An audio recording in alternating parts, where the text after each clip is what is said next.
দেখতে চাই, রাজধানীর বাইরের কেন্দ্রগুলোতেও পরীক্ষার্থীরা আসতে শুরু করেছেন। এসব বিষয়ে আরও জানাতে এবারে কুমিল্লা থেকে যুক্ত হচ্ছেন মাসুদ আলম এবং যশোর থেকে থাকবেন রিপন হোসেন। মাসুদের কাছে যেতে চাই। মাসুদ, কুমিল্লার কেন্দ্রগুলোর প্রস্তুতি কেমন দেখছেন একটু জানাবেন।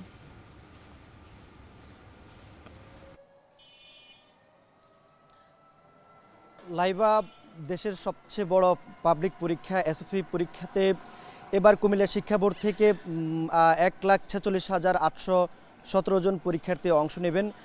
ইতিমধ্যে আমরা কেন্দ্রে কেন্দ্রে পরীক্ষার্থীদেরকে আসতে দেখেছি। আমি যেখানে রয়েছি এটি কুমিল্লা জেলা স্কুল, কুমিল্লার প্রাণকেন্দ্রেই অবস্থিত। এই জেলা স্কুলে ৮৮২ জন পরীক্ষার্থী অংশ নেবেন। ইতিমধ্যে তারা আসছেন এবং তাদের সঙ্গে তাদের স্বজনরাও আসছেন।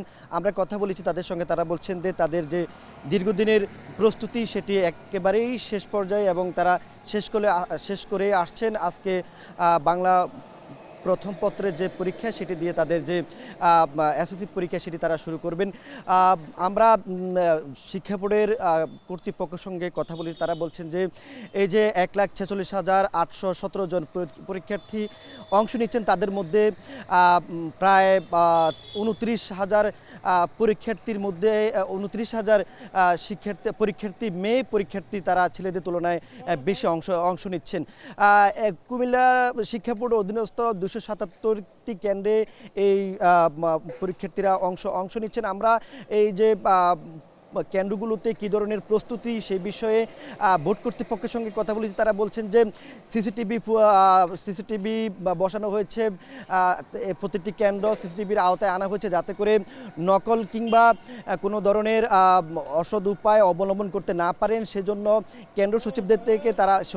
কেন্দ্র সচিবদেরকে তারা নির্দেশনা দিয়েছেন। এর আগেও আপনি জানেন কুমিল্লাতে শিক্ষামন্ত্রী আসার পর সেই নির্দেশনা কিন্তু আনুষ্ঠানিকভাবে দেওয়ার পরেও বোর্ড কর্তৃপক্ষ সেটা তারা নিশ্চিত করার জন্য চেষ্টা করেছেন। গতকালকে পর্যন্ত তারা অধিকাংশ কেন্দ্রে সিসিটিভির যে ব্যবহার সেটি কিন্তু তারা নিষেধ করেছেন, কিন্তু যেগুলো প্রত্যন্ত অঞ্চল বা গ্রাম পর্যায়ে সেগুলো হচ্ছে তারা নিষিদ্ধ করতে পারেনি। তবে এই বিষয়টা নিয়ে রয়েছে। একই দিকে আমরা কথা বলেছি পরীক্ষার্থী এবং তাদের স্বজনদের সঙ্গে। তারা বলছেন যে বিদ্যুতের যে লোডশেডিং সেটির কারণে তাদের যে শেষ পর্যায়ের প্রস্তুতি সেটা তারা নিতে কিন্তু বিড়ম্বনায় পড়ছেন। তো কেন্দ্রে যাতে করে বিদ্যুৎ নিরবিচ্ছিন্ন থাকে সে বিষয়ে সকল প্রস্তুতি রয়েছে। আমরা তাদের সঙ্গে কথা বলেছি, তারা বলছেন যে কুমিল্লা বোর্ডে গত বছর ফলাফল খারাপ ছিল, এবছর তাদের যে প্রস্তুতি কুমিল্লা বোর্ডে একটি ভালো ফলাফল আসবে তারা মনে করছেন। তো এই ছিল কুমিল্লা থেকে। আমরা চলে যাব যশোরে, সেখানে রয়েছেন আমাদের সহকর্মী রিপন, তিনি জানাবেন ওইখানকার প্রস্তুতি সম্পর্কে। মাসুদ, যশোর শিক্ষা বোর্ডে কিন্তু ২৯৯টি কেন্দ্র রয়েছে, যেখানে ২,৫৭২টি প্রতিষ্ঠানে এই পরীক্ষা একযোগে অনুষ্ঠিত হবে।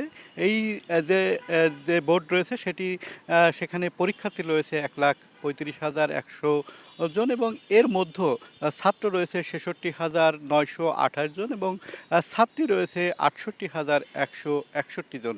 এবছর এই বিভাগে বিজ্ঞান বিভাগ থেকে পরীক্ষা দিচ্ছে ৩৯,৪২৬ জন এবং মানবিক বিভাগ থেকে পরীক্ষা দিচ্ছে ৮২,৪১১ জন এবং বাণিজ্য বিভাগ থেকে পরীক্ষা দিচ্ছে ১৩,২৫২ জন। আর আমি যদি যশোর জেলার কথা বলি, যশোর জেলায় পরীক্ষার্থী রয়েছে ২২,০৮৮ জন। আমরা দেখেছি যে কেন্দ্রগুলো রয়েছে সেই কেন্দ্রগুলো সিসিটিভির আওতায় আনা হয়েছে এবং একেবারে প্রস্তুতির শেষ পর্যায়ে রয়েছে।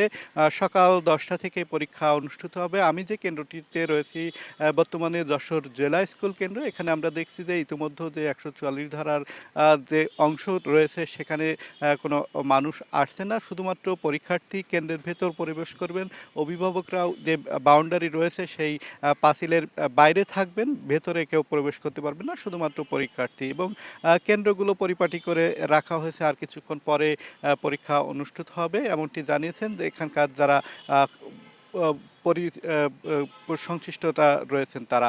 সব মিলে আসলে পুরো বোর্ডের যে কেন্দ্রগুলো রয়েছে, কক্ষগুলো রয়েছে, কক্ষগুলোতে সিসিটিভি এর আওতায় নিয়ে আসা হয়েছে। এর আগে আমরা দেখেছি যে আওতায় রয়েছিল। এর মধ্যে শিক্ষামন্ত্রী যশোর এসেছিলেন, তিনি কিছু নির্দেশনা দিয়ে গিয়েছিলেন বোর্ড কর্তৃপক্ষকে। সেই নির্দেশনা অনুযায়ী কিন্তু পরীক্ষা অনুষ্ঠিত হচ্ছে এবং কোনো অসৎ উপায় অবলম্বন করতে যাতে না পারে সে কারণে বিভিন্ন পর্যায়ে পদক্ষেপ নিয়েছেন। তো এই ছিল এখান থেকে আমার কাছে এসএসসি পরীক্ষার সর্বশেষ খবর। লাবিবা।